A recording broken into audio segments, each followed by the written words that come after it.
My fiancé confessed he was sleeping with my stepsister and suggested an open marriage. I kicked him out. Months later, he showed up begging for money for their wedding. When that failed, he came back crying on my doorstep, only to find me with someone new. Hello everyone. Thank you for being here with me today. Before I begin my story, I'd love to know which city you're joining us from. Please feel free to share in the comments. Now, let me take you into this story. My name is Lorraine, I'm 31 years old, and for a living, I'm an accountant. I know, it sounds boring, but I've always found a quiet satisfaction in numbers, in things that add up and make sense. For the last decade, I've built a life for myself that I was proud of, a life that made sense. It was stable, it was predictable, and I honestly believed it was happy. I have a good job with a decent salary that I worked hard for, and I live in a small, charming two-bedroom house that my father left me in his will. It's my sanctuary, the one place in the world that is truly mine. And until recently, I had a man I thought I would share that sanctuary with for the rest of my life. His name is Garrett. We were together for 4 years, and for the last 2, we'd been living together in my house. He moved in his favorite armchair, his massive collection of vintage records, and bit by bit, he moved into every corner of my life. Our life together was comfortable. It was the kind of quiet, unassuming happiness you see in commercials for insurance companies or coffee brands. It didn't have fireworks, it had the warm, steady glow of a hearth. We had our routines, the small rituals that weave 2 lives into one. Weekday mornings were a whirlwind of his coffee brewing while I made toast, a quick kiss at the door before we rushed off to our separate jobs. Evenings were for quiet dinners at the kitchen table, talking about our days, the annoying coworker, the successful presentation. After, we'd migrate to the living room and watch some crime show on TV until one of us, usually Garrett, would fall asleep on the couch, his head in my lap. Weekends were our sacred time. Saturdays were for errands, the farmer's market in the morning for fresh bread and vegetables, then the grocery store, then Home Depot for whatever new project Garrett had dreamed up for the garden. We'd spend the afternoons working side by side in the yard, me weeding the flower beds, him mowing the lawn. It was simple work, but doing it together felt profound, like we were literally building a life from the ground up. It was a perfect picture of domestic bliss, and I cherished every mundane, beautiful moment of it. This past February, on our 4th anniversary, Garrett proposed. It wasn't a surprise, we'd been talking about marriage for a while, but it was still magical. He was sweet, simple, and exactly what I'd hoped for. He did it in our living room, after we'd finished a home-cooked meal of my favorite pasta. There were no grand gestures, no hidden cameras, just him, getting down on one knee on the rug we'd picked out together. He held up a beautiful, classic solitaire diamond ring, its sparkle catching the lamplight. My eyes immediately filled with happy tears. I said yes without a single second of hesitation. We immediately dove into wedding planning, and Garrett was just as excited as I was, or so I thought. He'd sit next to me on the couch in the evenings, a laptop balanced between us, as we scrolled through endless photos of venues and floral arrangements. He had strong opinions. He wanted a big, traditional wedding in a stone church, while I leaned towards something smaller, more intimate, at a rustic country club. We compromised, as happy couples do. We found a beautiful old church downtown for the ceremony and a lovely reception hall with a sprawling garden that overlooked a small lake. It felt perfect. My parents, who had been cautiously optimistic about Garrett at first, now adored him. His mother treated me like the daughter she never had, calling me just to chat or to share a recipe. Everything was falling into place. It felt easy. It felt right. The way things are supposed to feel when you've found your person. I truly believed I had. I trusted him completely, with every fiber of my being. I thought our foundation was made of solid rock. I had no idea it was all just sand, about to be washed away by the tide. The first crack in our perfect picture was almost invisible, a hairline fracture you wouldn't notice unless you were looking for it. And I wasn't looking. It started about 2 months after we got engaged, around the time the first spring flowers began to bloom in the garden we'd tended together. Garrett, who was usually home by 6 o'clock sharp, started coming home later. At first, it was just once a week, always on a Tuesday. "Sorry, honey, got held up in a huge meeting with the execs," he'd say, giving me a quick kiss on the cheek that barely landed. "This new project is a killer." I didn't think anything of it. He worked in sales, a high-pressure environment, and I knew his hours could be unpredictable. I'd just save his dinner in the oven and be glad when he finally walked through the door. But then, once a week turned into 2, and then 3. The excuses started to feel thinner. Rehearsed. Client dinner, he'd text at 5:30, just as I was starting to cook. Team building event at that new bar downtown. Just have to catch up on some paperwork, don't wait up. He started smelling different, too. It wasn't the obvious cliché of another woman's perfume. It was a faint, lingering scent of an expensive cologne that wasn't his, something spicy and a little bit sharp. When I commented on it one night as he was getting into bed, he just laughed it off. "Oh, that's probably from Dave at the office. You know how he douses himself in that stuff. It gets everywhere." I tried to ignore the little knot of ice forming in my stomach. I'm an accountant. I deal in facts and figures, in evidence and proof. I told myself I was being paranoid, that the stress of planning a wedding was making me insecure and overly sensitive. So, I pushed the doubts down.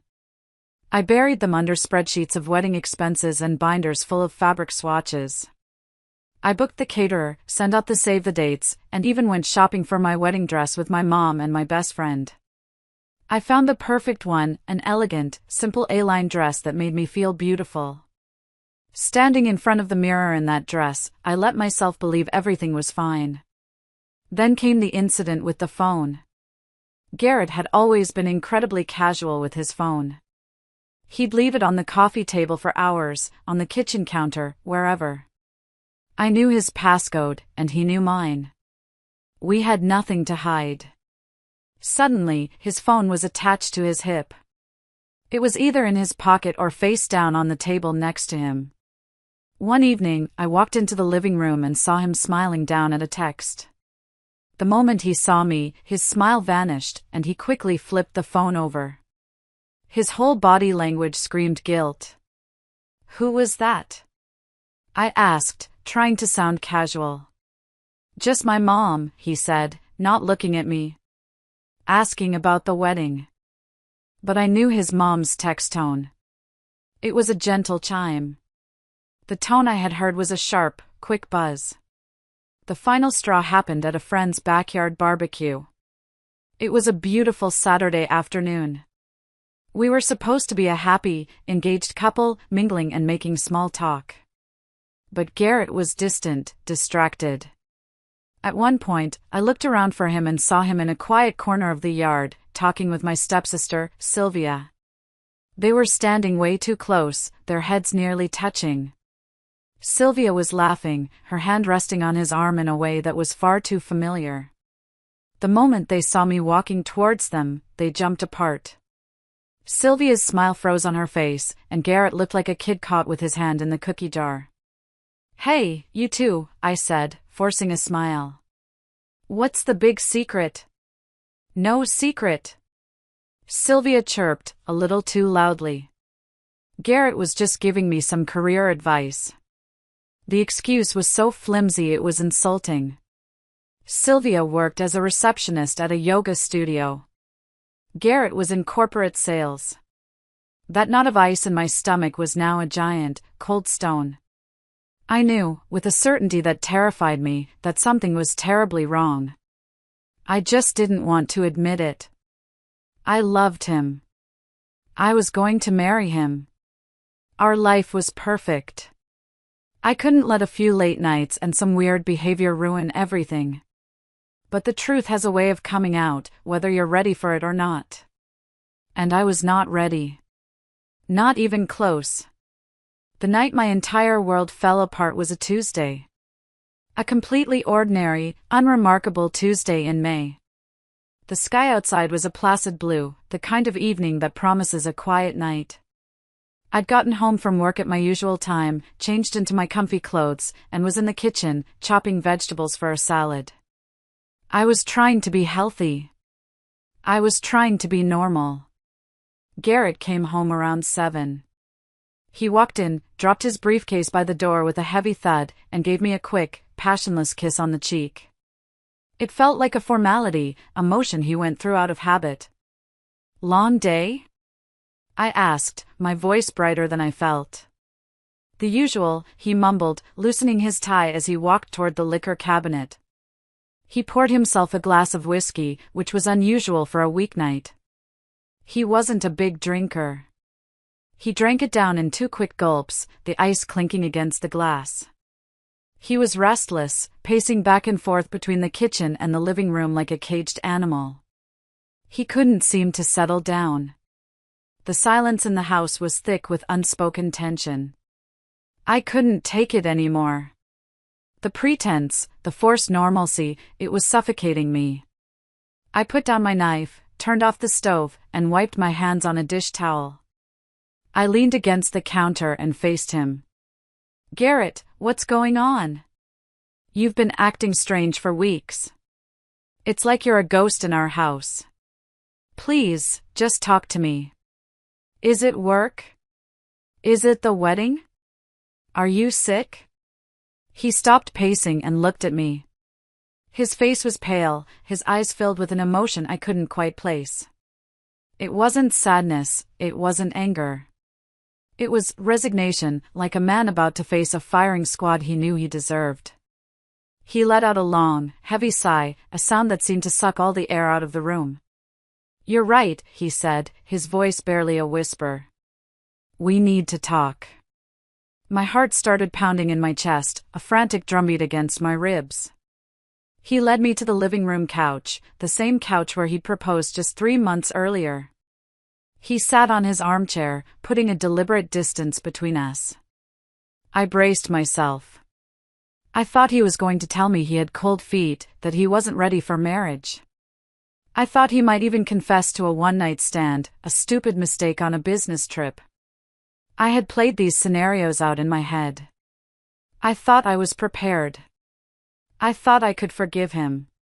What he said next was so far beyond my worst fears, so grotesquely outside the realm of what I thought was possible, that my brain simply refused to process it at first. He took a deep, shaky breath. "Lorraine. I've been seeing someone." The words hung in the air between us, heavy and toxic. The room started to feel like it was tilting. The pattern on the rug swam before my eyes. I couldn't breathe. "Who?" The word came out as a choked whisper, caught in the tightness of my throat. He wouldn't look at me. He stared at a spot on the wall just over my shoulder, as if reading from a script only he could see. "You know her," he said. His voice was flat, devoid of emotion. It's Sylvia. Sylvia. My stepsister. My dad's wife's daughter." The image from the barbecue flashed in my mind, her hand on his arm, their heads close together. It wasn't just a moment, it was a symptom of a disease that had been rotting my life from the inside out. The betrayal was so profound, so layered, I felt a physical nausea rise in my throat. It was my fiancé. It was my family. But he wasn't finished. The true horror was yet to come. "And, Lorraine," he continued, his voice gaining a strange, almost hopeful tone, as if he were pitching a brilliant new idea at a sales meeting. "I don't want to stop seeing her. I care about both of you." He finally looked at me, his eyes pleading, utterly delusional. I was thinking. I know this sounds crazy, but I've been reading about it. Maybe we could try an open marriage. We could still get married, have our life together, keep the house, but we could both be free to see other people. It could work. People do it. It's modern. An open marriage. He wanted to marry me while openly sleeping with my stepsister. He wasn't just confessing to an affair, he was presenting it as a progressive lifestyle choice. He had taken our love, our future, our family, and set it all on fire, and now he was calmly asking me to roast marshmallows over the flames. The initial shock turned into a wave of white-hot rage. I felt a hot flash crawl up my neck, prickling my skin. The blood was roaring in my ears, drowning out the sound of his insane proposition. For a long moment, I just stared at him, this man I thought I knew, this stranger sitting in my house, suggesting something so utterly monstrous. He wasn't just a cheater. He was a moral void. For a few seconds that stretched into an eternity, I couldn't speak. My mind went completely, mercifully blank. The only sound in the room was the low hum of the refrigerator from the kitchen, a mundane noise in a moment of absolute insanity. I looked at Garrett, really looked at him, and saw him for the first time. The man I had loved for 4 years, the man whose children I had imagined, the man I had agreed to marry, was gone. In his place sat a coward and a monster, a stranger with a familiar face. Then, a cold, clear calm washed over me. It was the kind of unnatural clarity that only comes in the aftermath of total devastation, when everything you believed in has been utterly destroyed. There was nothing left to save, nothing left to salvage. There was only one possible path forward. My voice, when I finally found it, was steady. It was eerily devoid of all emotion, as if it belonged to someone else. Get out. He blinked, a flicker of confusion in his eyes, as if he hadn't heard me correctly. What? Lorraine, just listen to me for a second. Let's talk about this like adults. No, I said, the single word cutting through his pathetic plea. I stood up from the couch. My legs felt shaky, but my resolve was iron. You don't get to talk anymore. You've said enough. Get out of my house. I walked over to the coffee table, a beautiful oak piece I had inherited from my grandmother. I twisted the engagement ring off my finger. The metal felt cold and foreign against my skin. It was just an object, a piece of carbon and gold, but it represented a world of broken promises. I placed it gently on the table, right next to a stack of wedding magazines filled with pictures of happy brides. The diamond caught the light, mocking me with its promise of a future that had just been stolen. This is over, I said, my voice as flat as a dial tone. He finally stood up, his face a mask of disbelief. He actually looked shocked, as if he genuinely believed his insane proposal might have worked. Lorraine, you're being hysterical. You're overreacting. We can talk about this. We can work through it. I almost laughed. The sound that came out was harsh and dry. Work through it? You want to work through you sleeping with my stepsister and then suggesting a 3-way marriage? There is nothing to work through. You made your choice. Now you get to live with it. Somewhere else. I pointed toward the hallway that led to our bedroom. You have 1 hour to pack a bag with whatever you need for the next few days. Then you will leave, and you will not come back. 1 hour? Lorraine, be reasonable, he pleaded, his voice starting to take on a whining tone. Reasonable left the building when you suggested I share my husband with my stepsister, I shot back, the heat finally returning to my voice. My hands started to tremble with rage. You have 59 minutes left. I suggest you start packing. He stared at me, his mouth opening and closing like a fish out of water. He finally seemed to realize that I was deadly serious. He turned and walked numbly toward our bedroom. Our bedroom. The thought of him and Sylvia, the thought of his betrayal tainting that space, made me sick to my stomach. As soon as he was out of sight, I grabbed my phone from my purse. My fingers felt like clumsy sausages, but I managed to dial my brother, Mitchell. He answered on the second ring. Hey, Lo, what's up? His cheerful voice rang out. I couldn't form the words. All that came out was a strangled sob, a sound of pure agony. Lorraine? What's wrong? Are you okay? Where are you? His voice was instantly sharp with concern. It's over, I managed to choke out between gasps. Garrett, it's over. I'm on my way, he said, no more questions asked. Don't go anywhere. Lock the door. I'll be there in 15 minutes. I hung up and just stood in the middle of the living room, wrapping my arms around myself as if to hold my shattered pieces together. I didn't cry. I was too numb, too broken. I just stood there, listening to the sounds of Garrett packing his things in the other room, the scrape of a drawer opening, the zip of a suitcase, the clatter of toiletries being thrown into a bag. They were the sounds of my life being dismantled, piece by painful piece. Exactly 45 minutes later, he walked out with a duffel bag and a backpack. He stopped in the doorway, unable to look me in the eye. I'll call you tomorrow, he said quietly. When you've had time to cool down. I didn't answer. I just stared at the wall behind him, focusing on a small crack in the plaster.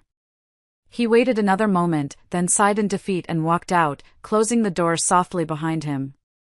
The click of the latch echoed in the silent house like a gunshot, signaling the death of everything I had ever believed in. The first 24 hours were a blur of numb, disoriented shock. My brother, Mitchell, true to his word, showed up 10 minutes after Garrett left. He took one look at my face, pale, tear-streaked, and utterly vacant, pulled me into a hug, and just held me while I finally broke down. The dam of my composure shattered, and I sobbed uncontrollably into his shoulder, great, heaving gasps of grief and rage. He didn't say much. He didn't offer platitudes or try to make it better. He just let me cry. He guided me to the couch, made a pot of coffee I didn't touch, and sat with me in the heavy silence as the whole sordid, unbelievable story came pouring out. He listened, his own face a grim mask of fury, as I recounted Garrett's confession and his monstrous proposal. But the real gut punch, the blow that turned my grief into something colder and harder, came the next day. I had expected silence from Garrett's world. Maybe an angry phone call from his mother, defending her precious son. What I got was so much worse. It was a coordinated series of text messages and a phone call from Sylvia's family, my stepfamily. The first was a text from her mother, my stepmother, Diane. It read, "Lorraine, I know this is difficult, but Sylvia and Garrett have found something special. He's her soulmate. I hope you can find it in your heart to be happy for them. Be happy for them." I had to read the message 3 times before the words sank in. She wasn't apologizing for her daughter's behavior. She was endorsing it. She was telling me, the woman whose fiancé had just been stolen by her daughter, to be happy about it. The sheer, breathtaking audacity of it left me speechless. Before I could even process that, my phone rang. It was Diane. Against my better judgment, I answered. "Lorraine, dear," she began, her voice dripping with fake sympathy. "I just wanted to make sure you were okay. And to help you understand. The heart wants what it wants, you know. This thing between them, it's not something they could control. It's destiny." "Destiny?" I repeated, my voice dangerously quiet.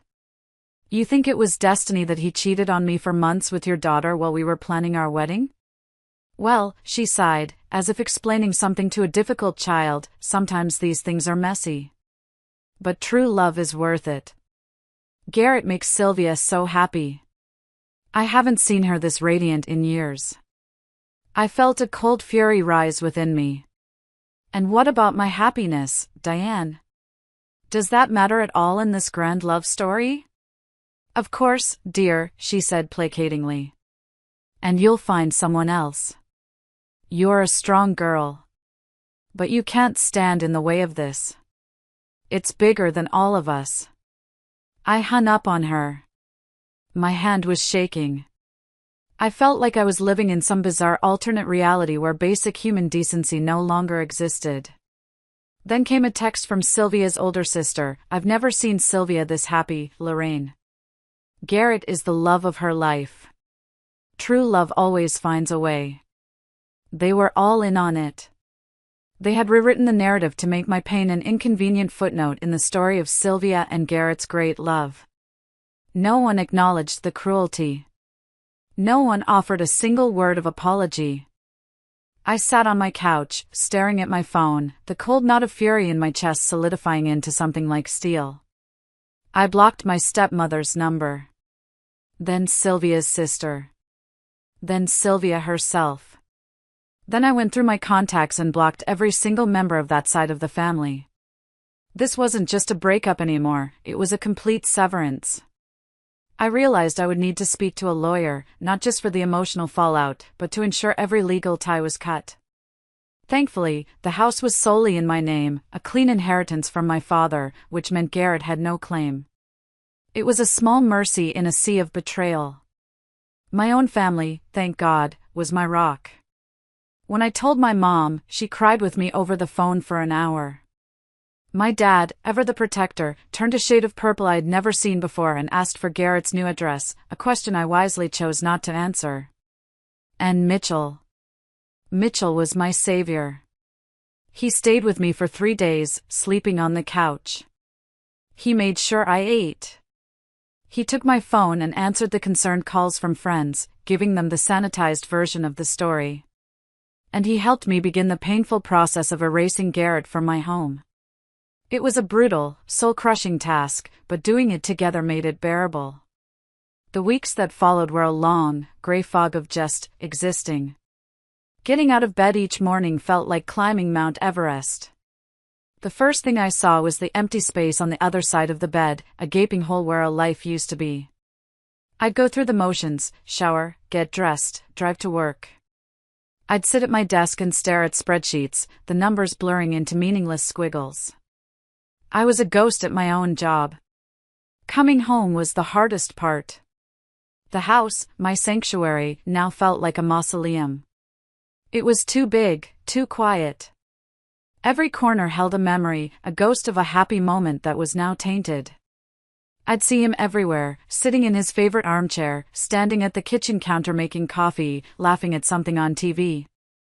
I tried to exorcise him. I rearranged the furniture. I bought new sheets, new towels, new coffee mugs. But it was no use. His presence lingered. Mitchell was a constant. He'd stop by after work a few times a week, usually with takeout from our favorite Thai place because he knew I wasn't cooking. He wouldn't let me wallow. He'd sit on the couch with me, and we'd talk. Not about Garrett, not about the betrayal, but about everything else. Work, movies, stupid childhood memories. He was gently, persistently pulling me back into the land of the living. One Saturday, about a month after the breakup, we undertook the final, most painful task, clearing out the last of his things from the attic and the garage. As we sorted through boxes, we found objects that were like little landmines of memory. A ridiculous souvenir hat from a vacation we took. A box of love notes we'd written to each other in our first year together. I read one, and my throat closed up. "Just throw it all out," I said, my voice thick. "You got it," Mitchell said, tossing the box into a large trash bag without hesitation. Later, as we were taking a break, drinking lemonade on the back porch, he said, "You know, Lo, I never really trusted him." I looked up from my glass. "What? Why didn't you ever say anything?" He shrugged, staring out at the garden. "It was just a feeling. No proof. The way he'd look at other women when he thought you weren't watching. And I saw him with Sylvia at last year's Christmas party. I walked into the kitchen to get a beer, and they were in there, talking. They were standing way too close. When they saw me, they jumped apart like they'd been caught doing something wrong. I told myself I was imagining things.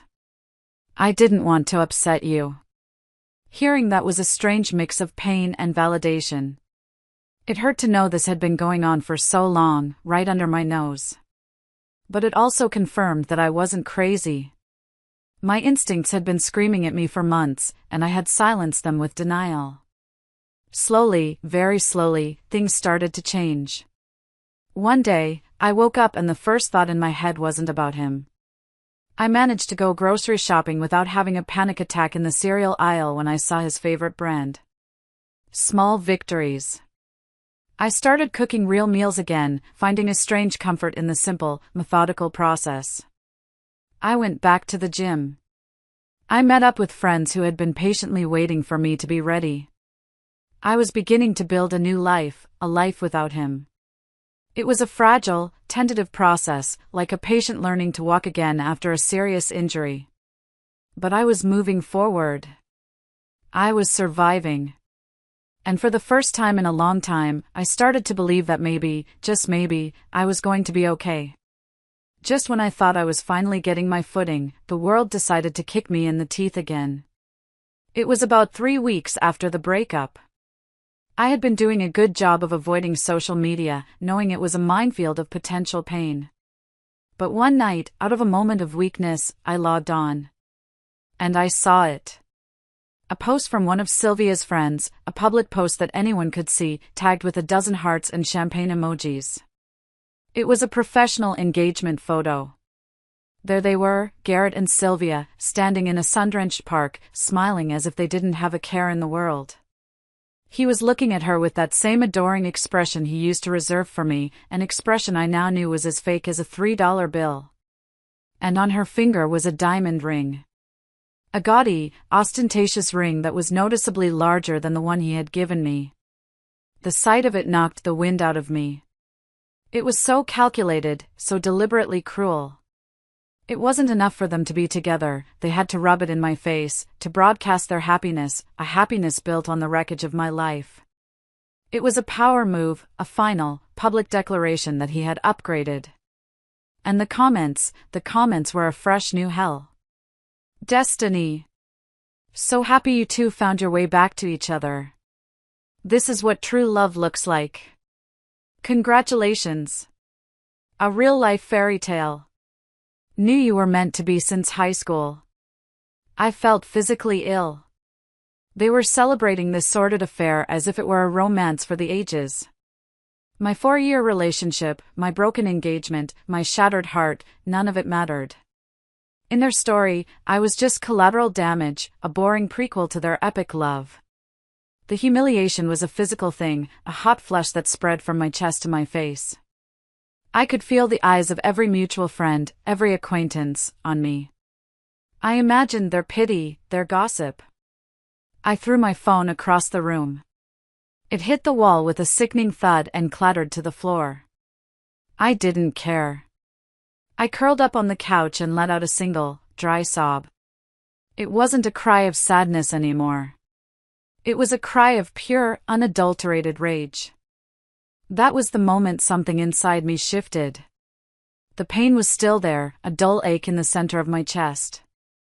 But now, it was accompanied by a cold, hard resolve.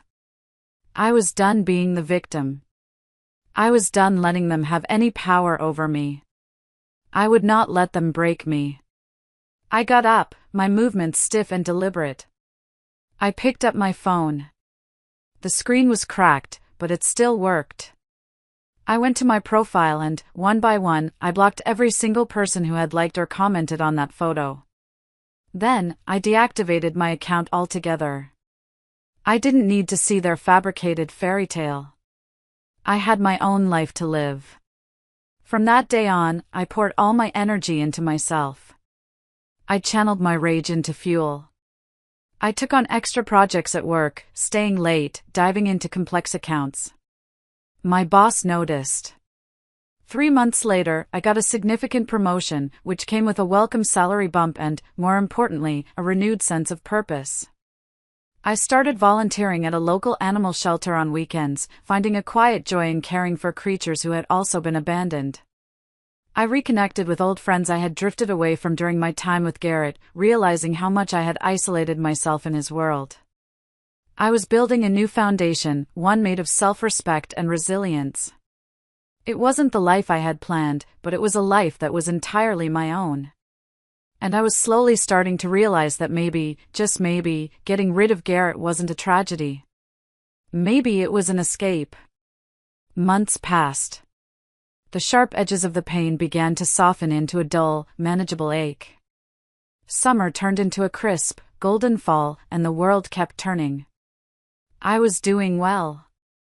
Genuinely well.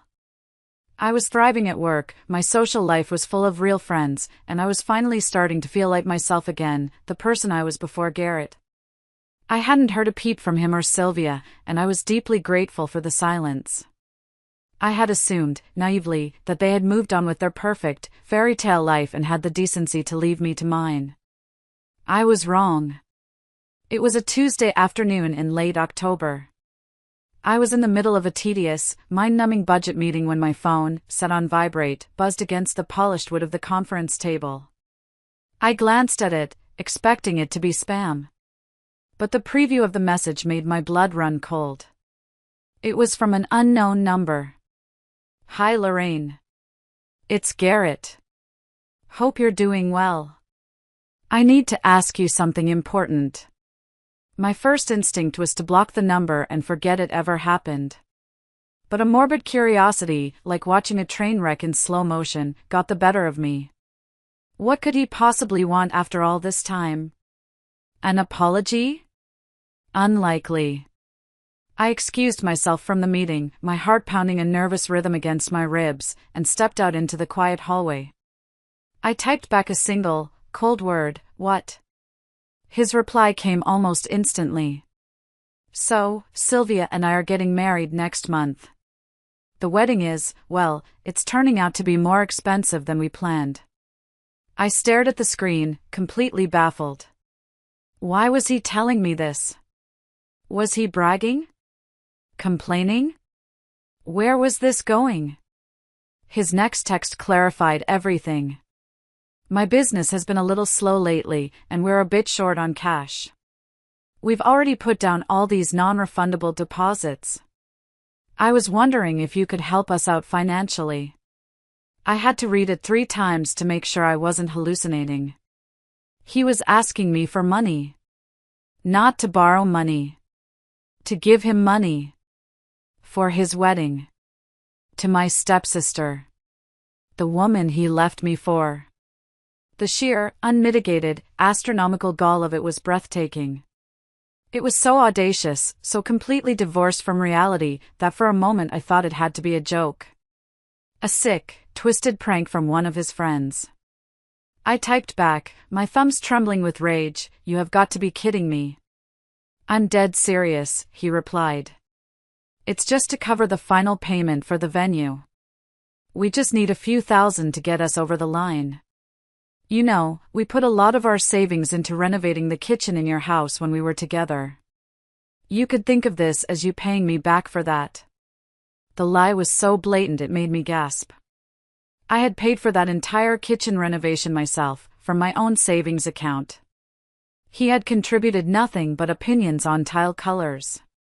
He was retroactively trying to claim ownership of my financial decisions to justify his grift. "Why on earth," I texted, my control slipping, "would you think that I, of all people, would give you a single cent for your wedding?" His response was the final nail in the coffin of any lingering pity I might have had for him. It was a masterclass in manipulative narcissism. "Well, we were together for 4 years. I know you're a good person. I know deep down you'd want me to be happy. And I know you got that big promotion, so your salary can definitely handle it. Think of it as a wedding gift. A gesture of goodwill. To show there are no hard feelings. No hard feelings." He had shattered my life, humiliated me, betrayed me with a member of my own family, and now he expected me to finance his happily ever after to show there were no hard feelings. He saw me as nothing more than an ATM, a resource to be tapped when his own poor planning and entitlement caught up with him. He had learned nothing. He felt no remorse.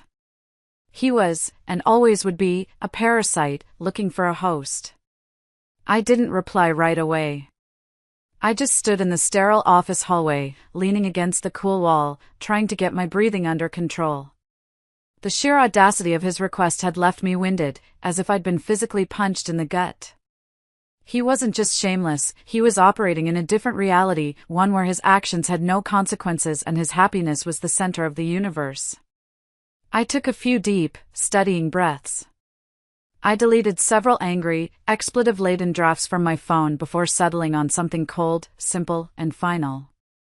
Something that offered no room for argument or further manipulation. Garrett, you must have completely lost your mind. Delete my number and never contact me again. If you need money for your wedding, I suggest you ask your soulmate or her family, the ones who were so thrilled about your true love. Or better yet, maybe you should have thought about the cost before planning a wedding you couldn't afford. His reaction was immediate, and just as I expected, he turned defensive, trying to paint me as the villain. Wow. I was just asking. I thought you were mature enough to have moved on. I guess you're still bitter. Bitter. That was the word he chose. Not heartbroken, not betrayed, not justifiably furious. Bitter. As if my refusal to fund his wedding was a sign of my own emotional immaturity. The manipulation was so transparent it was almost pathetic. I didn't dignify that with a response. I just blocked his number, walked back into my meeting, and sat down. My colleagues looked at me with concern. My face must have been a ghostly white. I gave them a weak, tight-lipped smile and tried to focus on the spreadsheets projected on the screen, but the numbers just swam in front of my eyes. The encounter had shaken me, not with sadness, but with a profound and chilling sense of disgust. That night, I told Mitchell what had happened over dinner. He was so angry he had to get up and pace around my living room, running his hands through his hair. The nerve of that guy, he seethed. The absolute, astronomical nerve. To come crawling back, not for forgiveness, but with his hand out? Unbelievable! His anger on my behalf was strangely comforting. It validated my own. Life went on. I didn't hear from Garrett again, and I assumed he had somehow scraped together the money for his wedding. I tried not to think about it. I was busy. Work was demanding, and I was also in the early stages of talking to a lawyer about officially starting the divorce proceedings. It was mostly a formality since we weren't legally married, but there were some shared finances and subscriptions from our time living together that needed to be cleanly and legally separated. It was a tedious, emotionally draining process, but a necessary one to truly cut all ties.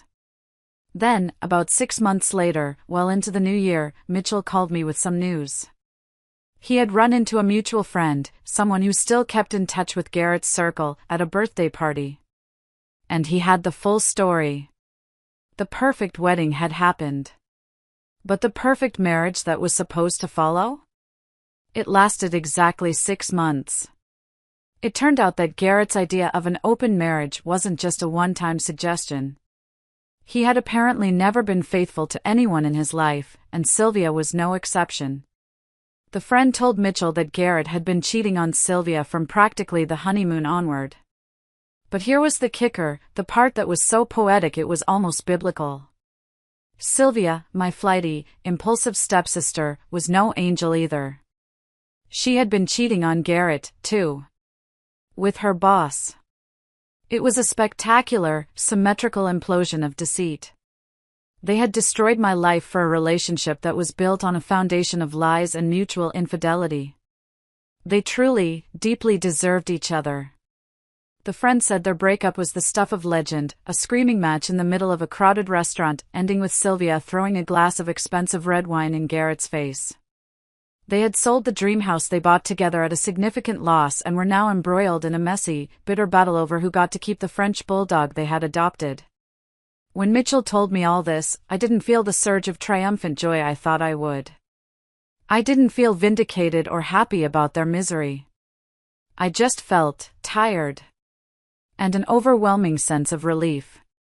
Relief that I had escaped that toxic, chaotic mess. Relief that I had trusted my instincts and slammed the door shut on that chapter of my life. My revenge wasn't in their downfall. My revenge was my peace. My revenge was the quiet, stable, happy life I was building for myself, far away from their self-made chaos. After hearing about Garrett and Sylvia's spectacular implosion, a strange and profound sense of peace settled over me. It was like the final page of a long, terrible book had finally been turned. I was free. I poured my energy back into the life I was building. I focused on my work, my friends, and myself. And then, I started dating again. I was cautious at first. The betrayal had left me with deep trust issues. I went on a few awkward coffee dates, a couple of dinners that went nowhere. I wasn't in a rush. For the first time in my adult life, I was perfectly, contentedly happy on my own. I didn't need a man to feel whole. And then, as it so often happens when you're not looking for it, I met Dean. It was through Mitchell, of course. Dean was an old college friend of his, an architect who had recently moved back to the city after a decade working in Chicago. Mitchell had been trying to set us up for months. He's a good guy, Lo, he'd insisted. Normal. Stable. The opposite of, you-know-who. I kept putting him off, wary of being set up. Finally, I ran out of excuses and agreed to a casual group dinner at a local pub. I liked him immediately. He wasn't flashy or loud. He was quiet, but in a comfortable, self-assured way. He had a kind, crinkly smile and warm, intelligent eyes that really listened when you spoke.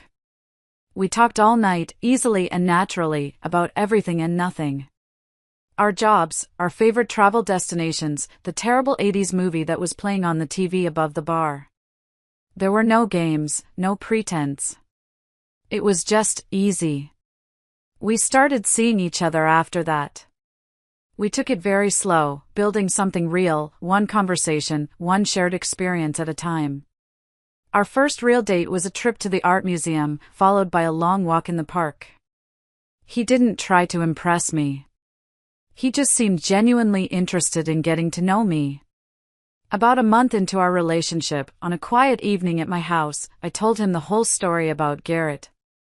I laid it all out, the lies, the betrayal with my stepsister, the insane open marriage proposal, the request for money. I expected him to be scared off by the sheer volume of drama. But he just listened patiently, his expression never changing from one of calm empathy. When I was finished, my voice trembling slightly, he simply took my hand. "I'm so sorry you went through that, Lorraine," he said, his voice full of genuine sincerity. "You didn't deserve any of it." He didn't offer advice or judgment.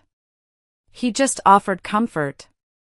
In that moment, I felt a wall around my heart that I didn't even know was there begin to crumble.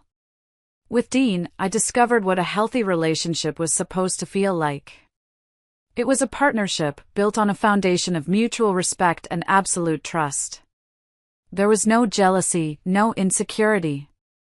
We communicated. If something was bothering one of us, we talked about it, openly and honestly. It was a revelation. Our life together was simple and beautiful. We loved exploring the city, trying new restaurants, and going for long hikes on the weekends. Sometimes we'd drive up to his family's old cabin by the lake, spending quiet weekends reading by the fire and just enjoying each other's company. He made me feel safe. He made me feel cherished. He made me feel like myself again.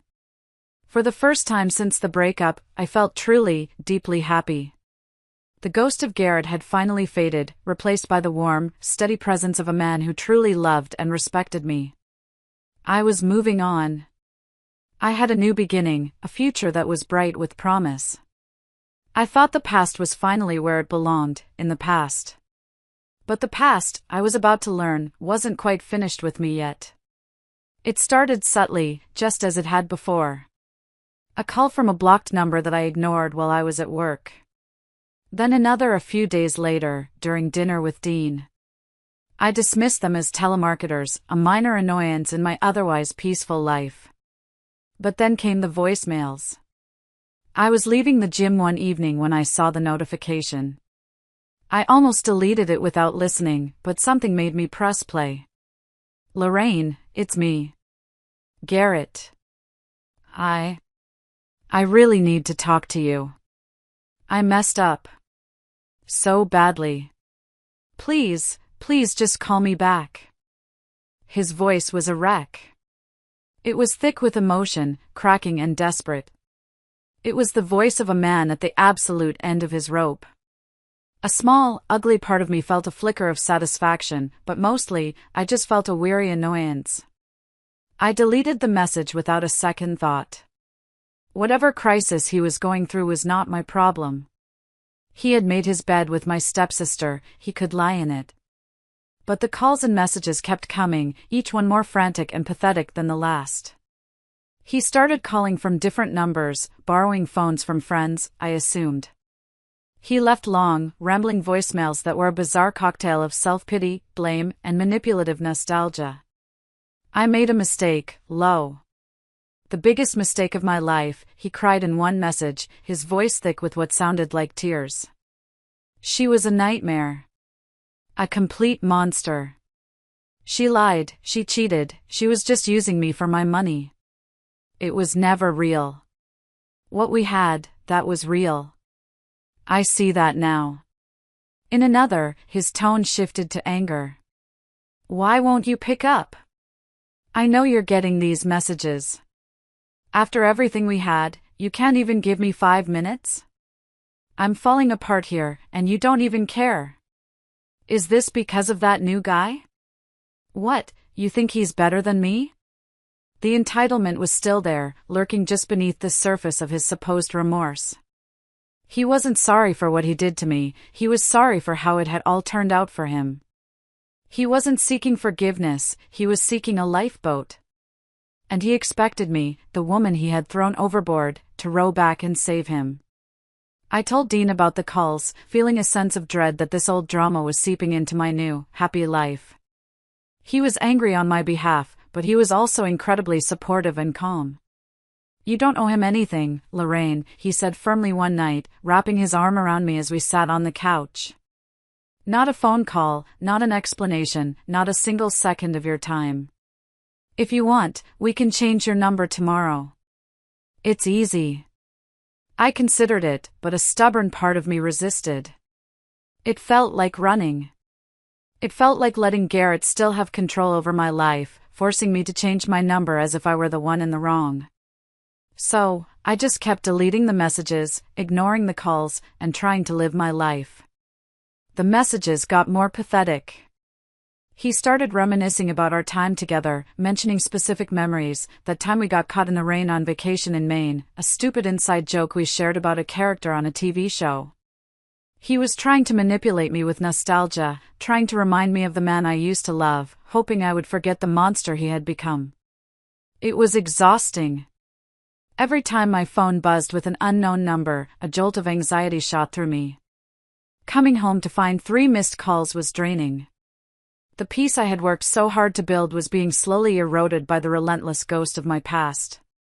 He wasn't just a memory anymore, he was a persistent, unwelcome presence in my present. And I knew, with a sinking feeling in the pit of my stomach, that it was only a matter of time before he escalated. The breaking point came on a Saturday morning. It was a beautiful, sunny day in early spring, the kind that makes you believe in new beginnings. Dean had stayed over, and the morning was perfect, idyllic even. We were in the kitchen, making pancakes. He was in charge of mixing the batter, and I was on flipping duty. We were laughing because I had managed to get more batter on the counter and myself than in the actual pan.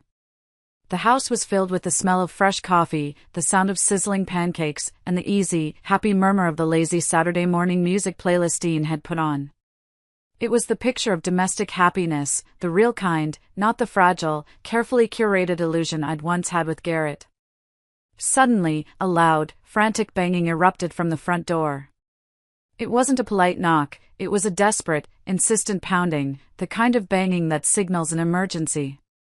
It was so forceful the whole door seemed to shake in its frame.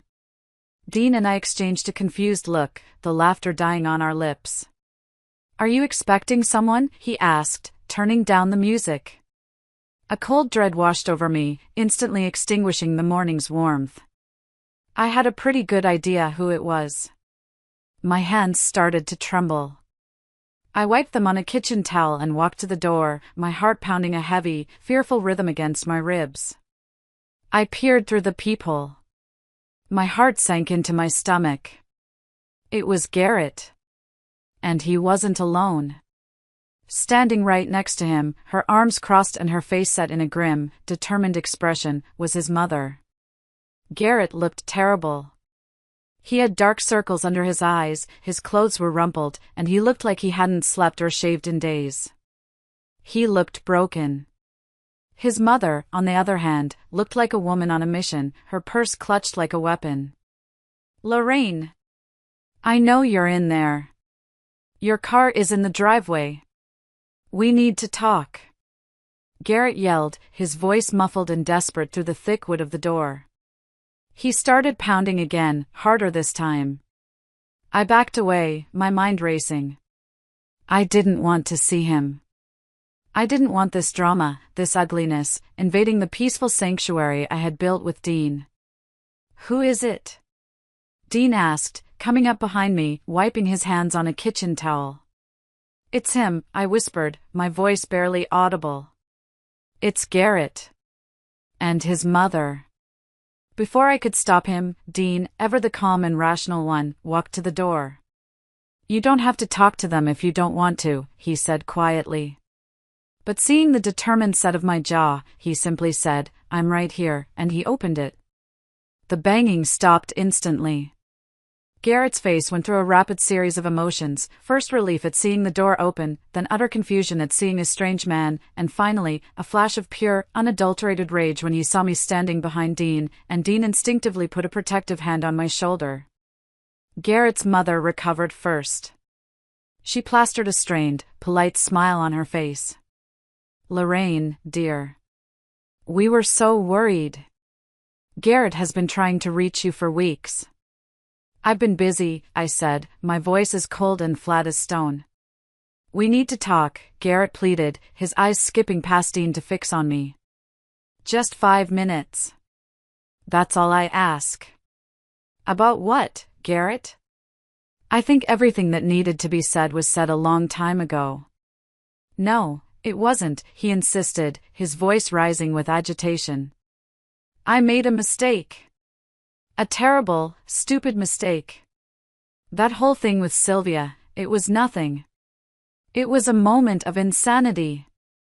You and I, what we had was real." His mother jumped in, her voice dripping with practiced, manipulative sincerity. "He's been through hell, Lorraine. That girl, she was a monster. She used him for his money, she broke his heart. He's learned his lesson. He's a good boy, he just made a mistake. He loves you. He's always loved you. He just got lost." They were a tag team of manipulation, standing on my doorstep, trying to rewrite history. They wanted to erase the past year, erase the betrayal, erase Sylvia, and pretend that this was all just a simple misunderstanding that could be fixed. They looked at Dean, who stood silently beside me, his presence a calm and solid anchor in the middle of their storm. They saw my life had moved on, and they were here to drag it right back into the mud. If you are still listening to my story, please do me a favor and like this video, and comment the number 1 below. It lets me know you've given me a like, and it tells me that you're right here with me on this journey. Your support means more than you know, it truly keeps me going. Please, comment with the number 1, and let me tell you what happened next. I looked from Garrett's desperate, pleading face to his mother's carefully constructed mask of concern, and I felt nothing. The seething anger, the deep, soul-crushing sadness, the love I once had for him, it was all gone. All I felt was a profound and final sense of distance, as if I were watching a scene from a movie about someone else's life. They were strangers on my doorstep, peddling a story I was no longer interested in buying. I took a small step forward, standing beside Dean, and faced them. My voice, when I spoke, was quiet, but it carried the unmistakable weight of finality. "It wasn't a mistake, Garrett," I said, my gaze level and unwavering. "It was a choice. You chose to lie to me for months. You chose to sleep with my stepsister while we were planning our wedding. You chose to stand in our living room and suggest an open marriage. Those are not mistakes. Those are decisions. Your decisions." But I was confused. "I was going through something," he cried, his voice cracking. No, I said, shaking my head slowly. You weren't confused. You were selfish. You wanted to have it all. You wanted to keep me, my house, our stable life, as a safety net while you explored things with her. You wanted a backup plan. And when your first choice blew up in your face, you came running back, expecting me to be here to clean up your mess. That's not love, Garrett. That's convenience. His mother stepped forward, her polite facade finally cracking, revealing the steel beneath. How can you be so cold? So unforgiving? After everything he's been through. Don't the 4 years you had together mean anything to you? They meant everything to me, I said, turning my gaze to her. Until he decided that Sylvia meant more. And you stood by and cheered him on. You called it true love. You told me I should be happy for them. You only changed your tune when their fairy tale turned into a nightmare. Your support is just as convenient as his love. Garrett looked at Dean, his eyes blazing with a mixture of jealousy and wounded pride. So that's it? You're just going to throw away 4 years for him? He asked, gesturing wildly at Dean as if he were some random object. I felt Dean's hand gently squeeze my shoulder, a silent message of support. I'm not throwing anything away, I said calmly. You did that. You threw it all away the day you confessed. I just picked up the pieces of my life that you shattered, and I built something new. Something better. Something honest. I looked at Garrett, at the man who had ripped my world apart, who had cost me my family, my peace, and my ability to trust. And for the first time, I didn't see a monster. I just saw a weak, pathetic man who would likely spend the rest of his life chasing illusions and blaming everyone else for his own unhappiness. And I felt a flicker of pity for him, but it was a distant, detached pity, the kind you might feel for a stranger. I have forgiven you, Garrett, I said, and I was surprised to find that it was true. The forgiveness wasn't a gift I was giving him, it was a burden I was setting down for myself. Not for you, but for me. I needed to let go of the anger so I could move on. But forgiving you doesn't mean I have to let you back into my life. The problem isn't whether I forgive you. The problem is that I've forgiven myself for ever trusting you. I deserve a love that is whole and true, and I have found it. I wish you luck. With that, I stepped back, moving fully behind Dean. He understood it was the end of the conversation. He gave them a final, polite but firm nod, and he closed the door. I heard Garrett shout my name one last time, a desperate, fading cry, followed by his mother trying to quiet him. Then, there was silence. The silence in the house was absolute, a stark contrast to the emotional storm that had just taken place on my doorstep. The drama was over. The past was finally, truly, locked outside. I leaned my forehead against the cool, solid wood of the closed door and let out a breath I didn't even realize I had been holding for over a year. I didn't feel triumphant or victorious. I just felt light. A heavy, invisible weight I had been carrying on my shoulders for so long had finally been lifted. Dean turned to me, his eyes full of warmth and concern. Are you okay? He asked softly. I looked up at him, at his kind, steady face, and a genuine, unburdened smile spread across my own. I am, I said, and I meant it more than anything I had ever said in my life. I really am. He smiled back, a warm, loving smile that reached his eyes. He didn't need to say anything else. He didn't need to console me or analyze what had just happened. He simply understood. His presence was all the comfort I needed. He represented not a replacement for what I had lost, but a testament to what I truly deserved. A relationship built on sincerity and strength, not on convenience and regret. I glanced out the side window and saw Garrett and his mother getting into their car. They sat there for a moment, not speaking. Then, they drove away without looking back. I didn't feel pity. I didn't feel anger. I felt nothing at all. They were just people from my past now, ghosts who no longer had the power to haunt me. I pulled the curtains closed, shutting out the last remnants of that old life.